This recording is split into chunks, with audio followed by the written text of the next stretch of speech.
I am Ferdinand Marcos, and I am the President of the Republic of the Philippines. I stand today on behalf of 110 million Filipinos.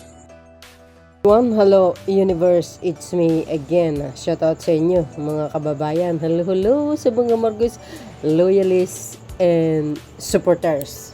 Okay? Mayroon tayong upload videos update. Alam nyo guys, magandang balita ito. Bakit? Sabi kasi ng mga dilis, talamak daw ang droga ngayon sa panahon ni Pangulong Marcos Jr. O, tingnan nyo guys hindi kaya na si Pangulong Marcos Jr. talaga ang naglilinis sa war on drugs ni dating Pangulong Digong, na sinasabi niya 6 months lang gawin niya daw na magiging free drug ang Pilipinas, kumbaga mawala na lahat. Pero hindi po nangyari po yun mga kababayan, napako po yun. Kasi nung panahon ni Digong, ito lahat po tayo nakikita po natin. May nakikita ba kayo na mga drug syndicate na nahuli at nakakulong? Wala. O, di ba? May nakikita ba kayo na pinopost sa social media, binalita ba na yung mga international na drug lord na huhuli sa NAIA sa port sa panahon ni Digong? Wala. Ang mayroon lang sa panahon ni Pangulong Marcos Jr. Parang sabi ko nga baliktad yata yun mga kababayan Kasi sa panahon ni Digong, sa nakikita ko lang sabi nga ni Mr. Asierto, no? At saka Mr. Matubato Las Cañas, si Digong kasi protector po ng drug lord sa Mindanao. Of course, pag sinabi mo Mindanao, kasama na po ang buong Pilipinas, mag-ooperate yan. May competition kasi that time. Oh, di ba? So, ibig sabihin, ang panahon ni Digong, mga kababayan, wala ka talaga makikita na nakapost sa social media o ibinalita kasi yun ang utos Oh, 'di ba? Malaking kitain 'yan. Kaya that time wala kayo makikita na mga drug syndicate na huhuli. No. Ang mayroon lang, yung mga poser lang pero iilan pa. Ang mas matindi, masaklap sa war on drugs ni Digong, ilan ang namatay? Ang dami. Oh, kasi nga dahil yan sa tanim ebidensya, hindi lang po yun, may reward system. Alam po natin ang mga isyu na yan dahil sa Quadcom pa lang maraming nagsasalita against the war on drugs niya. At saka, yung war on drugs na yan, di ba sabi ni Mr. Las Cañas, front lang yan, hindi daw totoo, fake daw yan. Kasi nga, protector ng drug lord si dating Pangulong Digong. Ikaw ba naman daw, sabi niya, si Michael Yang drug lord po yan Ang dami, halos. 'Di ba? Ngayon, mga kababayan, sa panahon ni Pangulong Marcos Jr., sabi ko nga, parang siya yata ang naglilinis. Oo, totoo yan. Ang akala kasi ng mga drug lord na ito, local man o international, kayang-kayanan nila na makapuslit papunta dito sa ating bansa para magkalat lang ng lagim at magbibinta ng malalaking gabulto na droga. Pero hindi po sila umubra sa Pangulong Marcos Jr. Mahigpit na direktiba niya po yan mga kababayan, nasugpuin. So dahil dito sa video natin ito mga bes, makikita nyo dito kung gaano kagaling ang Marcos administration at very hands-on naman talaga ang Pangulo na laging nagpapaalala. Ayun ang direktiba niya At napakasipag din naman mga bes ang atong mga authority, NBI, BOC, PDEA, PNP, ano pa? Ang dami. Dahil dito mga besa, ito, ipapakita ko sa inyo, itong mga tao na ito, under the Marcos administration, ito yung mga drug lord syndicate, nag-ooperate dito sa bansa na ito, pumapasok sila, nakakala nila, itong administrasyon na ito, anga-anga, doon sila nagkamali mga kababayan. Talagang matindi, as in. Kaya ako, saludo talaga ako sa mga autoridad natin, of course, sa Marcos administration. Si Pangulong Marcos Jr., tingnan nyo naman kung gaano naman niya talagang, kumbaga, ginagampanan ng kanyang trabaho bilang Pangulo ng Pilipinas. Number 1 na dapat sugpuin yan. Kasi, kung hindi naging mahigpit si Pangulong Marcos Jr., mga kababayan, kawawa yung mga kabataan talaga, na talagang malululong sila sa illegal na droga. Totoo yun. So, dahil dito, mga besa, sabi dito guys, no, as of 2024, mga nahuling drug syndicates, drug lord sa ilalim ng batas ni Marcos Jr. na hulihin ang malalaking sindikato. Tama po yun. Maiksi lang po ito guys ha. Hindi puro bibig lang, hindi puro pananakot lang. Paano mahuhuli kung sila ay magtatago dahil sa pananakot nito? Siyempre, ang panahon ng nakaraang administrasyon, guys, sabi ko nga, ang panahon ng nakaraang administrasyon, nag-ooperate sila ng palihim, ng tahimik. Wala kasing nanghuhuli. Kung may nahuhuli man, yung mga user lang. 'Di ba? Wala tayong nakikita sa social media. May nakita ba kayo? Wala. Ito, tingnan nyo. Titingnan natin yung mga highlights. Okay? Under the Marcos administration. Ayan. I-scroll natin. Tingnan natin, ha. Nakita nyo yan? Basahin po natin. Bureau investigation to deport Serbian wanted for illegal drugs. President release. Press release 28 April 2024. I-research nyo yan para kompleto detalyado, mga kababayan. I-research nyo yan. Isa na yan, ha. Ito, pangalawa. Kita yan? See? Canadian drug trafficker to face charge in Philippines before deportation. Bureau investigation, press release. Sabi sa inyo Ito, May 24, 2024. Pangatlo, ito pa. Ayan kontra illegal na droga, dalawang umano'y Taiwanese drug lord at membro ng sindikato sa paggawa ng illegal na ayan, arestado. See? Sabi sa inyo mga beswa see? Ito pa. I-search nyo yan para may alam para may alam ang mga didilis. Ito. Bureau investigation to deport South Korean wanted for October 11, 2024. Ang akala kasi nito, mga to, makakapasok sila, ay doon po kayo nagkamali. To. Kilala nyo naman yan, di ba? Kaninong kapatid yan? Kay Michael Yang. Sino si Michael Yang? Yung Presidential Economic Advisor ni Digong. Sa kasaysayan ng Pilipinas, mga kababayan, saan kayo makakita isang presidente ng Pilipinas, ang economic advisor niya, Banyaga? Saan kayo makakita pa? Di ba? Bukod pa sa Banyaga, drug lord pa. Anak ng Kuwago. Samot-sari ang kinasasangkutan yan, mga best, for sure. Sangkot yan sa illegal na pugo. Yan si Michael Yang. At isa pa, ay membro po siya ng Triad. Malaking organization yan. Di ba? Ayan Michael Yang's brother arrested in Pasay. Drug lord yan. Press release 20 September 2022. Release, i-research nyo para may alam kayo. Mga anti-Marcos. Ito pa. Alice Go arrested in Indonesia. Press release. Ayan. For sure yan. May konektado yan sa malalaking 04 September 2024. Ay nako. Ito pa. Bureau investigation agent NAB Australian wanted for drug smuggling. May 19, 2024. So, kayo makikita yan mga beswo. See? Takpan ko lang yung mga mukha nila, mga kababayan. Baka ayaw tanggapin ni YT, ni YouTube. Ito pa. BBC News yan. Kilala nyo si BBC News, di ba? Research nyo. Fugitive. Pastor wanted by FBI caught in the Philippines.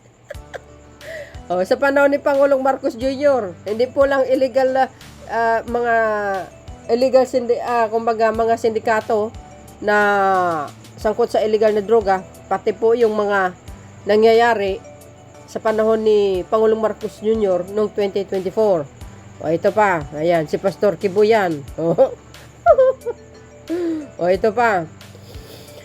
Bureau Investigation nabs overstaying Crait Gastani woman linked to West African drug syndicate. Goes. Okay, sabi sa inyo di ba? Di ba? Ito pa, sabi po ng GMO News Online, mga kababayan. Dalawang dayuhan. Hindi na natin i-play yung video. I-research nyo na lang. Two foreigners including ex-Pugo workers arrested in anti-drugs operation. September 18, 2024. Agay. By GMA Integrated News. Two foreigners including a former worker in the Philippines offshore gaming operators, Pugo, were arrested during anti-illegal drugs operation in Pasay City. According to Nico Wahis report on Saksi, on Tuesday, the suspect were a Malaysian and Chinese individuals. Alam nyo guys, itong mga Chinese na ito. Ano ba mga yan? Grabe, parang sila lang lagi ang nagdadala ng malalaking mga droga dito sa Pilipinas, ha. The Southern Police District initially targeted the Malaysian citizen known by the alias Singh, but the Chinese suspect Chin was also caught during the operation for sure. Yan. Ito pa. Kita nyo yan. Bureau Investigation detained 7 Chinese national intercepted by PCG. Agay. Tingnan nyo yan.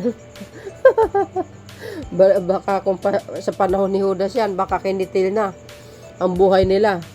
Diba? Kasi may competition that time, Yun ang sabi ni Mr. Las Cañas, ha? Tsaka ni si Police Asierto. Ito pa. Alam nyo guys, no? Sa totoo lang, sabi ko nga parang itong mga Chinese ito, lagi silang nagdadala dito ng ng mga masasamang gawain. Ayan, September 25, 2024. Grabe. Ilang buwan lang. 4 months ago. Ito pa. Bureau Investigation. BI agent. NAB. Sukor. Fugitive. Wanted by Interpol. Agay. Diba? Ang galing ni Pangulo. Ang galing ng Marcos administration. December 21, 2023. BI agent, NAB, Sukor, fugitive wanted by Interpol, Pasay Police, Bureau of Immigration, ayan, Agent Danilo Aquino International Port. Agay, have arrested of South Korean fugitive wanted by authorities in his country for illegal. Alam nyo na. In a report to Immigration Commissioner Norman Transinco, the BI Borders Control and Intelligence Unit identified the passenger as Son Yung Bin, 37, who was arrested last. Yan. Sabi sa inyo Diba? Sa panahon ni Judas, mayroong ganyan. Wala. Kung sa panahon ni Judas, siyempre nag-operate na dito yan. Tingnan nyo sa illegal na pugo. Talamak ang mga dyan, gawain dyan mga bes. Ito pa. Nanlilisik yung mga mata. BI initiate visa cancellation of Chinese man arrested for sabi sa inyo guys galing talaga. Sabi ko sa inyo, kakaiba si Pangulong Marcos Jr. Kailan? 15 August 2023. Ganon dapat ang isang leader. Tapos sasabihin nyo kay Pangulong Marcos Jr. bangag, gumagamit ng illegal na gamot. Ay wow, social. Galing. 'Di ba? Ano sabi ng mga DDS shit? Ano sabi ni Digong? May bangag na presidente. Wow, galing. Kasi palibhasa gawain ni Digong 'yon. Ibinabato niya lang kay PBBM. 'Di ba? Gawain niya 'yun kasi addict naman talaga siya Siya mismo nagsabi. Yan, mga drug syndicate yan. Ito pa. Laping MPS arrested high value drug personality. Sabi, after search warrant, yields illegal drugs. Agay, by working together and staying committed. And Pro 8 keeps making progress in protecting the public's well-being and safety. I urge everyone to support the PNP anti-illegal drugs campaign by reporting any illegal activities in their area to authorities. Dapat lang, makikipagtulungan ang ating sambayan ng Pilipino. Pag may hinala kayo, sumbong nyo kagad. Kasi tayo lang din na nakakatulong para malinisan itong ating bansa. Dito sa mga taong pumapasok sa bansa natin na nagkakalat ng lagim. Ayan. Ito pa. Bakit puro banyaga guys ang mga Ano nangyari? Ba't puro banyaga? BI, agent, NAB to wanted, alien, fugitive, at NAIA. See? Pinadeport or nakakulong. Sabi ko sa inyo, sa panahon ni Pangulong Marcos Jr., guys, walang natukhang. Pero, ang ibig ko sabihin na natukhang, di ba, pag sinabi mo tukhang, kinikitil yung buhay. Walang namatay sa mga war on drugs ni Pangulong Marcos Jr., mga kababayan, pero sumikip ang kulungan. Ang daming nakakulong. Di ba? Mga drug lord, saka mga user. So, totoo lang, panahon ni Digo kay Jesus Maria Joseph. Lahat yan, pinagpapatay. Ito pa. Biro nyo yan, mga kababayan. Sabi ng UNTV. Pinapakita ko lang ito, kaya ko in-upload ito, para lang ipagmumuka sa mga dilis Sinasabi bangag daw ang Pangulo. Wow, galing nyo. Bangag talaga ang Pangulo. Tingnan nyo ngayon, sa war on drugs niya, puro drug lord. Sa panahon ng puon nyo, wala nga nahuli Puro user lang. Kasi siya ang totoong bangag. Protector ng droga, illegal na mga drug lord yun Si Dugas, ay sus, ayan overstaying aliens with alleged link to drug syndicate NAB in Philippines. Hindi kayo na. Hindi kayo naloka. DDS. Wala ganyan ang mga puon nyo. Ito pa. BI NABS 5 Chinese fugitive. Press release 15 September 2024. Sabi sa inyo guys ito pa. Ay grabe. Bakit itong mga ito? Bakit nag-ooperate sila dito sa bansa? Mayroong paggawaan ba dito? Pero guys, in fairness naman sa mga NBI sa BOC, ating mga authorities, marami po guys ng lab ng laboratory ng Cebu na nakumpiska nila kaya. Sa totoo lang. Hindi ko nga in-upload Ito pa. Binundo man arrested for financial fraud. Press release 20 April 2024. Agay. Ito pa. Korean fugitive arrested in Bureau of Investigation Head Office. Press release September 14, 2024. Agay. Sus Maria. Vietnamese woman arrested for unruly behavior. July 3, 2024. Ito pa. Two fugitive under cerebral alien arrested in Intramuros. Agay. Ito pa. PH Immigration NAB 4 alien tag as a fugitive in Japan. Ay marami. Ayan pala sila guys. Ito pa. Ay grabe. Antindi ito mga to. BI agent close first month of 2024 with triple fugitive arrest. Sabi ko sa inyo, ganun kagaling ang Marcos administration. Pag magaling ang pinuno, ganito ang resulta.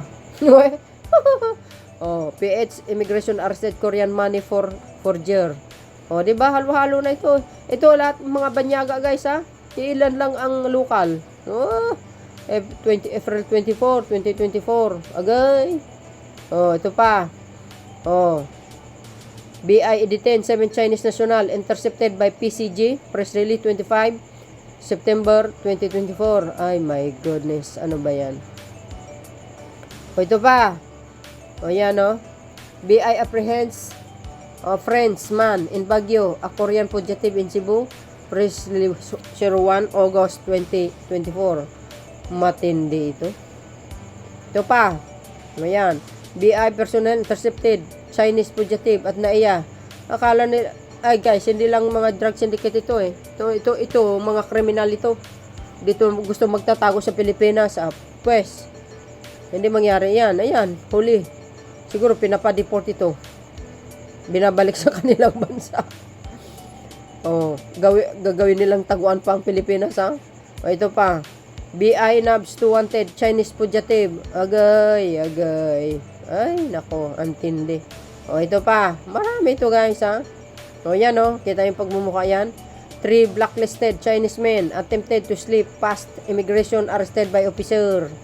Oh, 30 March 2024. BI Nabs 5 Chinese. Ayan. Oh. Kanina po yata naipalabas. O, ito pa. O, yan, o. BI Nab Chinese man tag as trafficker in online gaming hubs. Ay, nako, naloka ako. May nakita kayo sa panahon ni Digong? Wala. Ayan, o. Puro banyaga ito, guys, ha? BI agent, Nab Taiwanese man wanted for human trafficking. Goes. O, ito pa. BI to deport Sukorman wanted for telco fraud. Agay. Ba't kayo nagtatago dito sa Pilipinas? Ano bang mayroon dito? Hindi kayo safe dito. Press release 06-2024. Sinadya ko talaga i-upload ito para malaman po ng mga anti-Marcos. Under the Marcos administration, talagang nagtatrabaho.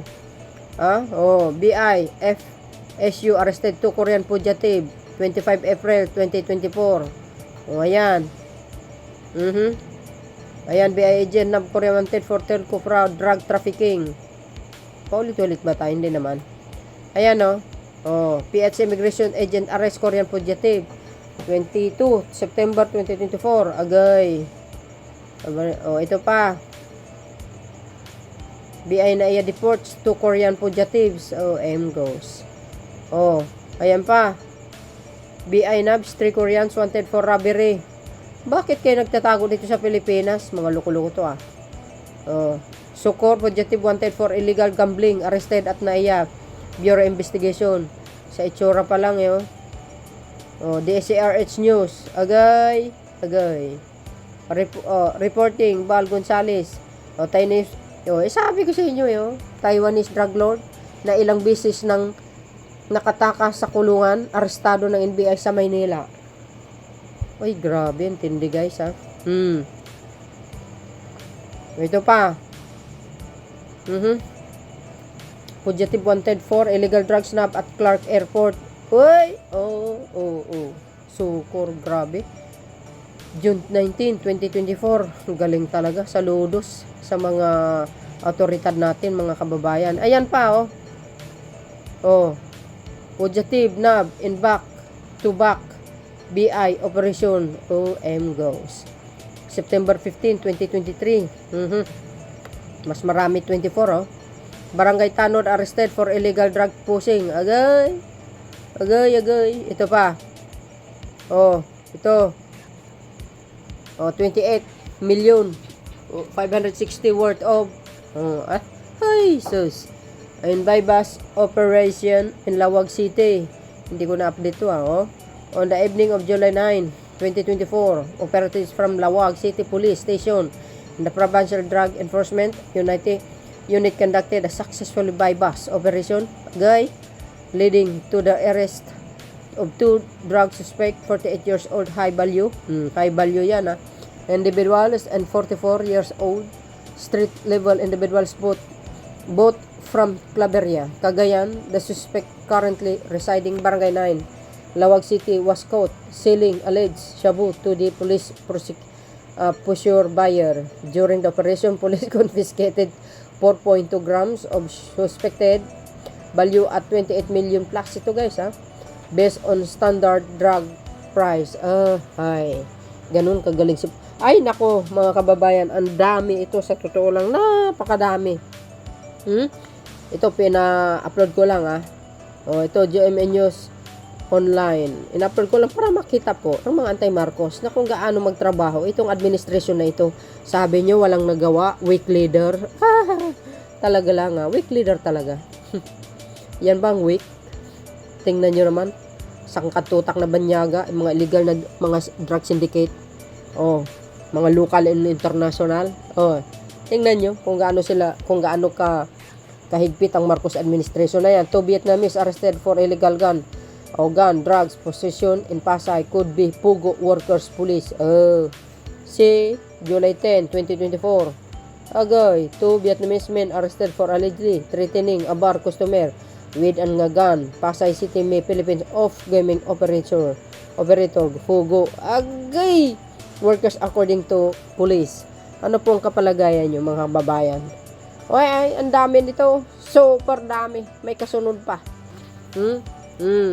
So, para sa akin, the best talaga ang war on drugs ni Pangulong Marcos Jr. Sa totoo lang.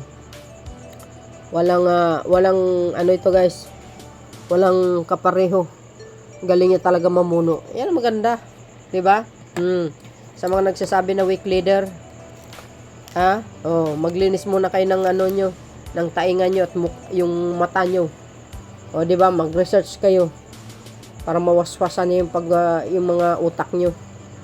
Maglinis kayo ng tutuli. 'Di ba guys? So, yun mga kababayan, ang pinaka-latest updates ko sa inyo.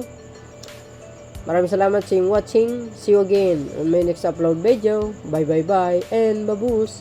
God bless Philippines.